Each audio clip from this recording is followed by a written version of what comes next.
매일 아침 하나님과 함께 누리는 하늘의 양식, 오늘 만나.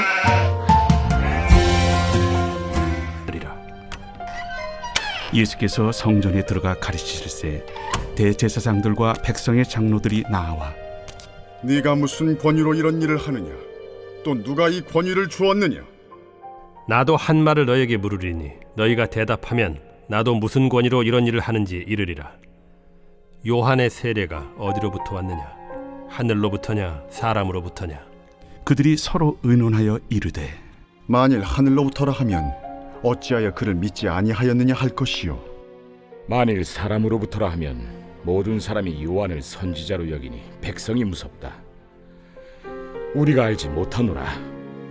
나도 무슨 권위로 이런 일을 하는지 너희에게 이르지 아니하리라. 그러나 너희 생각에는 어떠하냐?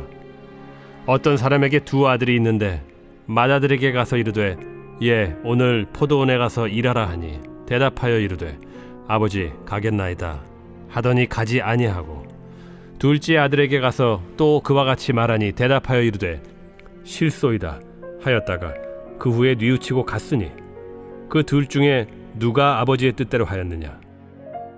둘째 아들이니이다.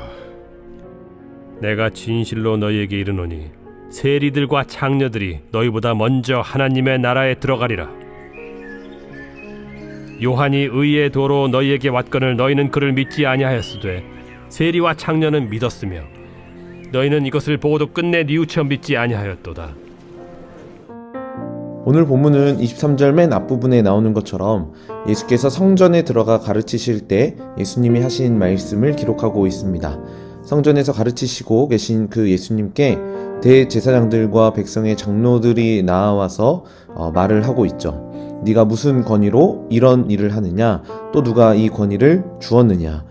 성전에서 가르치시는 이 권위를 누구로부터 받았느냐라는 질문이었습니다.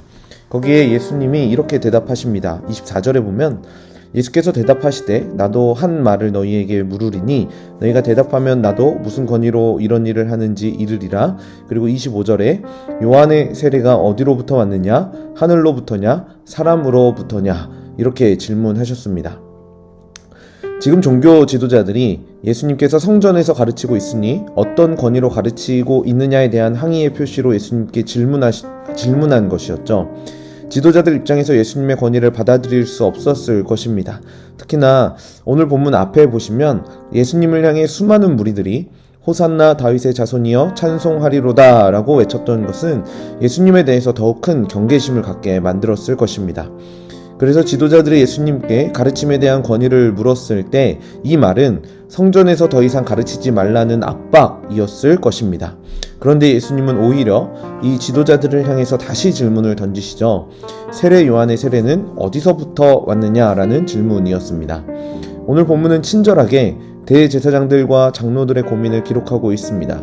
25절 뒷부분을 보시면 만일 하늘로부터라 하면 어찌하여 그를 믿지 아니하였느냐 할 것이요. 그러니까 세례 요한의 세례가 하늘로부터 온 것이라면 당연히 세례 요한이 증언하고 있었던 이 예수님에 대한 신적 권위까지도 인정할 수밖에 없었다라는 거죠.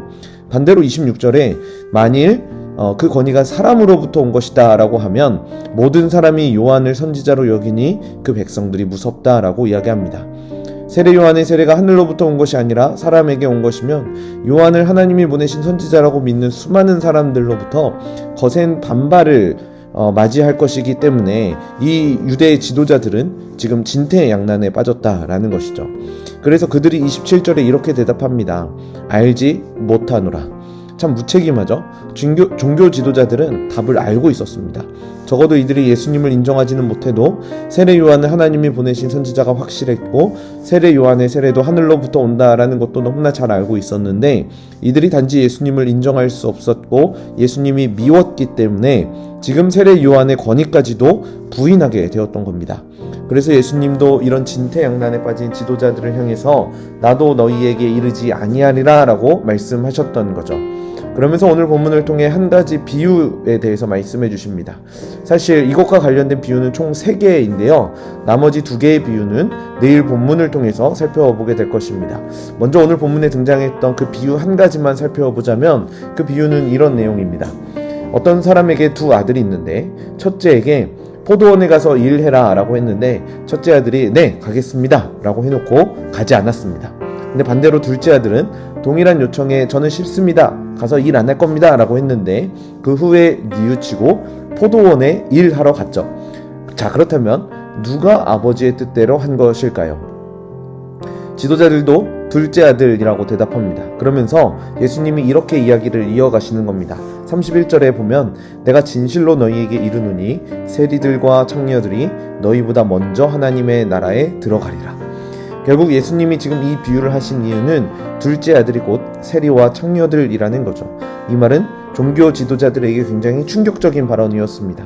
왜냐하면 유대인들에게 세리와 청년은 당연히 죄인이었고 당연히 하나님 나라에서 가장 먼저 죄될 사람이었기 때문이죠. 그런데 예수님은 그들이 제일 먼저 천국에 들어가는 사람들이라고 말씀하시는 겁니다.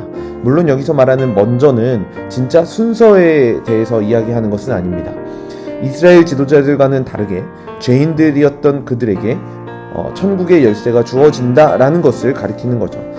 비슷한 맥락으로 43절에 보면은 하나님의 나라를 너희는 빼앗기고 그 나라는 열매 맺는 백성에게 넘겨줄 것이다 라고 이야기합니다. 이게 바로 먼저라는 단어에 들어간 의미라는 거죠. 그렇다면 우리는 오늘 말씀을 통해서 왜 유대인들은 하나님 나라에 들어가지 못했고 세리와 청녀들은 하나님 나라에 들어갈 수 있었는지에 대한 그 이유를 좀 살펴보려고 합니다. 그래서 우리는 오늘 본문 마지막 32절을 봐야 합니다. 요한이 의외도로 너희에게 왔거늘 너희는 그를 믿지 아니하였을 때 세리와 청년은 믿었으며 너희는 이것을 보고도 끝내 뉘우쳐 믿지 아니하였도다 라고 이야기합니다. 세례 요한이 의의 도, 그러니까 의의 길을 선포하기 위해 이 땅에 왔는데 유대 지도자들은 그 말씀을 믿지 않았다는 겁니다. 그런데 세리와 청년은 비록 그들의 삶 가운데 죄는 가득했지만 달랐죠? 회개했습니다.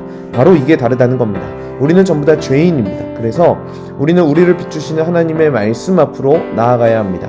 그리고 그 말씀의 빛 앞에 내가 얼마나 더럽고 추악한지를 발견할 수 있어야 하는 거죠. 중요한 건 바로 이겁니다. 말씀을 향해서 돌이키고 회개하는 것이죠. 그게 진짜 하나님이 원하시는 모습이고 하나님 나라 백성이 보여주어야 할 모습이라는 겁니다. 사랑하는 성남제일교회 성도 여러분, 하나님께서 오늘 우리에게 동일하게 말씀하십니다. 말씀으로 우리의 삶 가운데 함께 하십니다. 우리에게 필요한 것은 그 말씀으로 내 삶을 비춰보는 겁니다. 그리고 너무나 명확하게 드러나는 그 말씀 앞에 드러나는 나의 모습을 하나님 앞에 숨김없이 낱낱이 고백하는 거죠. 그리고 하나님께로 돌아오는 겁니다. 하나님께 또 하나님의 말씀 앞으로 그렇게 우리가 돌아올 수 있다면 이 하나님의 나라는 지금 오늘을 살아가는 우리의 삶 가운데 아주 충만하게 임할 것입니다. 사랑하는 성남제일교회 성도 여러분, 우리 하나님 앞에 낱낱이 고백하십시오. 그리고 하나님의 말씀 앞으로 나아오십시오. 그러면 이 하나님의 나라 경험할 수 있을 것입니다. 오늘 하루 그렇게 하나님 앞으로 돌아와 하나님 나라를 살아갈 수 있는 우리 성남제일의 모든 성도님들 되시길 주님의 이름으로 간절히 축복합니다.